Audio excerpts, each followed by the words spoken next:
Salut, c'est Rock, la voix du rock. Bonjour, c'est Folk, la voix de la folk. Alors Sacha, on n'avait pas de micro dans ce trio, qu'est-ce qui se passe Ah bah écoute, le bouton ne marche plus. Ah mince, mais changer de micro, bon sang. Mais donne-moi ton micro. Voilà, alors. partagez un petit peu les gars, vous êtes plus en geste barrière. Sacha, t'es chaud pour la fête de la musique ou pas? Oh bah moi, tant qu'il s'agit d'un concert, tu me connais, niveau micro encore pas terrible, mais là je suis chaud. Par contre, je sais pas comment ça va se passer cette année, j'ai une grosse interrogation. Ah ben voilà, justement, nous non plus, alors on s'est dit qu'on allait faire un petit peu notre travail de journaliste, se renseigner et vous faire un petit brief de ce qui nous attend dimanche. Je te préviens, la prochaine fois que tu me traites de journaliste, je fais une Adèle Haenel, je me lève et je me casse. Non, mais même moi, je l'ai senti en le disant.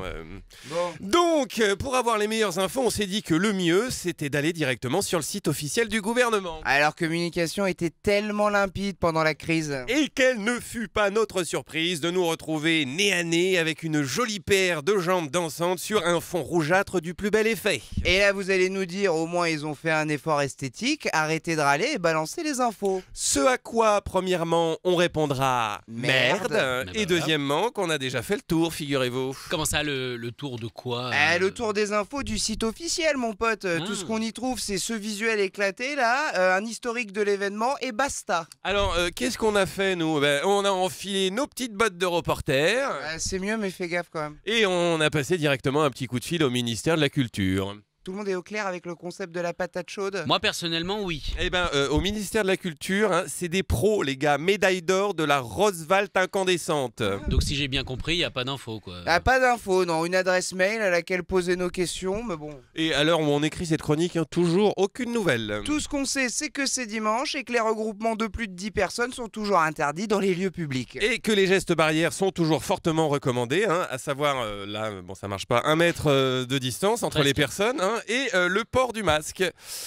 Peux-tu me rappeler ce qu'est la fête de la musique, s'il te plaît? Mais tout à fait, c'est un événement convivial où se retrouvent des groupes de plus de 10 personnes pérégrinant d'orchestre en orchestre dans des lieux publics bondés et souvent alcoolisés. Ah, le en même temps de la République en marche a encore frappé, mesdames et messieurs. On me dit dans l'oreillette, oui, donc le port du masque, donc le port du bâillon serait obligatoire pour les chanteurs qui envisageraient de reprendre du téléphone ou du Oasis. C'est pas vrai, Puis si c'était vrai, ce serait plus la fête de la musique. C'est l'essence même de cette manifestation. De faire des mauvaises reprises de la bombe humaine? Oh, très très drôle. Non, Oui. d'après Jack Lang lui-même, et je cite, de faire se rencontrer toutes les musiques sans hiérarchie de genre ni d'origine, une libération sonore, une ivresse, un vertige qui sont plus authentiques, plus intimes et plus éloquents que l'art. Après, je crois que Jack Lang ne se masturbe que sur ses propres discours, C'est donc ça. ceci explique sûrement un peu cela. C'est possible, n'empêche que la fête de la musique est aujourd'hui célébrée dans plus de 120 pays, c'est quand même pas de la merde. Si c'est partout comme chez nous, il y a vraiment pas de quoi hurler cocorico non plus. Mais c'est pas vrai, mais t'es jamais content, Ouais. mon vieux. Y a pas la fête de la musique, il est pas content. Oui, mais il y a la fête de la musique, il est pas content non plus. Eh hein. bah c'est cohérent, je suis désolé, c'est Oui. pas parce que c'est une grosse fête de ringards amateurs qu'il faut que le gouvernement fasse n'importe quoi avec. Non mais sur le gouvernement on est d'accord en plus, mais je pense à ce gosse de 10 ans qui aura pas la chance de découvrir en live une reprise de Nirvana ou même des Clash par un groupe amateur et qui continuera une année de plus à penser que la musique commence à être joule. Est-ce qu'on a vraiment besoin que les gamins d'aujourd'hui découvrent le punk avec une reprise de Should I Stay or Should I Go en jazz manouche?